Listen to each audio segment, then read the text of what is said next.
বাংলাদেশের সাথে ভারতের সম্পর্ক কিভাবে ম্যানেজ করা হবে তা দিয়ে বাংলাদেশের ভবিষ্যৎ নির্ধারিত হবে।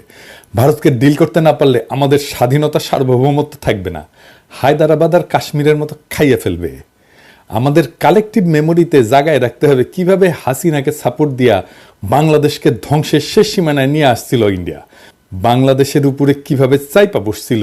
আপনি এটা বুঝতে পারবেন খুব ভালোভাবে যখন আপনি দেখবেন ওই ছবিগুলা, যখন ইন্ডিয়ান হাই কমিশনারদের বাংলাদেশের পলিটিশিয়ানদের সাথে যখন কথা বলতো তখন তাদের বডি ল্যাঙ্গুয়েজ দেখবেন, তারা যেভাবে বসে কথা বলে। দেখেন এই যে দোরাই স্বামীরা, দেখেন ও দোরাই স্বামী না, ও বাংলাদেশের স্বামী হয়ে উঠছিল।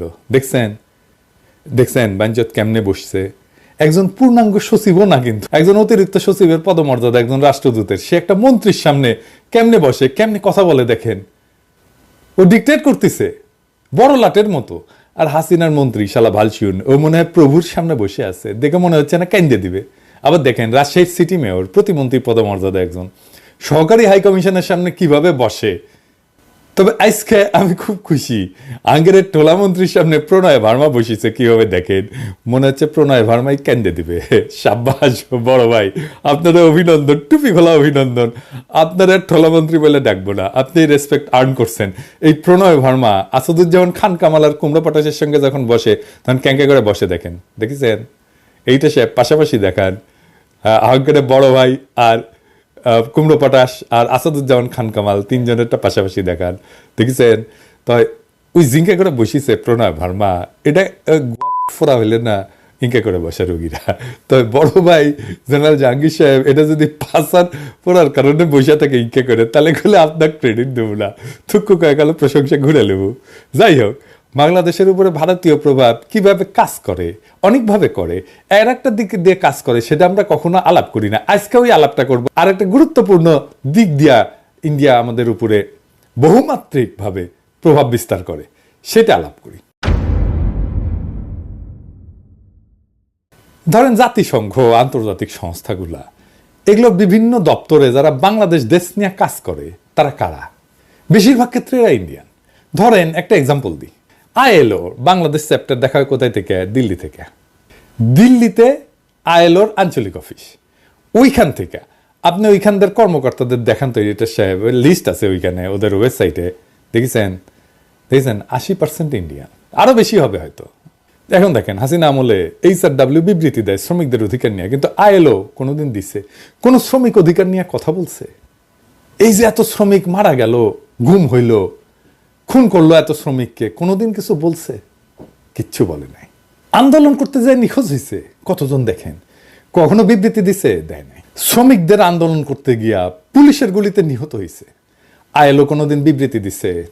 আজ আমিনুলকে, যে শ্রমিক নেতা, এটা একটা খুবই সেন্সেশনাল ঘটনা ছিল, আপনি জানেন না? আমিনুলকে তুলে নিয়ে যায় র্যাব, তারপরে ক্রস ফায়ারে দিয়ে মারে, তারপর মাইরে ফেলায় দিয়ে যায় ডেড বডি। অনেকদিন আগের কথা, আজকে আশুলিয়াতে, অনেকে হয়তো জানেন না। আইএলও কোনোদিন বিবৃতি দিছে? দেয় নাই। কিন্তু এই এখন দেখবেন এই যে শ্রমিক এলাকাতে গ্যাঞ্জাম হইতেছে না, এখন দেখবেন আইএলও কি বলে, সে এসে বলবে তোমরা সিবিআই আছে। সিবিআই মানে জানেন তো, শ্রমিকদের পক্ষে কথা বলার বৈধ প্রতিনিধি। এটা আন্তর্জাতিক আইনে স্বীকৃত, মানে কালেকটিভ বার্গেনিং এজেন্ট বলে। শ্রমিকদের পক্ষে কথা বলবে। প্রত্যেকটা প্রতিষ্ঠানের, প্রত্যেকটা শ্রমিক এলাকায়, প্রত্যেকটা ইন্ডাস্ট্রিতে একটা করে সিবিআই থাকে। ইভেন আমি যেখানে চাকরি করি প্যারিসে, সেখানে এই কোম্পানিরও সিবিআই আছে। হাসিনা আমলে কিন্তু সিবিআই ছাড়া চলতে পারবেন, বিশেষ ত্রিকোঠায় মাপ। হাসিনা বা আওয়ামী লীগ ক্ষমতা থাকলে যেভাবে ডিল করে বাংলাদেশের সাথে, অন্য কেউ ক্ষমতা থাকলে ঠিক উল্টাভাবে ডিল করবে। মানে আওয়ামী লীগ ক্ষমতা থাকলে তাদের পৌরুষ, পেশাদারিত্ব, এথিক্স, নৈতিকতা সব পোতায় যায়। আবার অন্য কেউ ক্ষমতায় আসলে তখন দিল্লির আইএলও কর্মকর্তাদের পৌরুষ জেগে ওঠে। এটা হইতেছে আমাদের সমস্যা, বড় সমস্যা। জাতিসংঘ সহ সকল আন্তর্জাতিক প্রতিষ্ঠানকে আমরা আহ্বান জানাই, আমাদের কখনো ভারতের সাথে একসাথে রাখবেন না। মানে আমাদেরকে যখন ট্রিট করে তখন ভারত যেই গ্রুপে থাকে সেই গ্রুপে আমাদের রিপোর্টিং যেন ভারত না হয়। পাকিস্তানের ভারত কি একই অঞ্চলে আছে? নাই তো।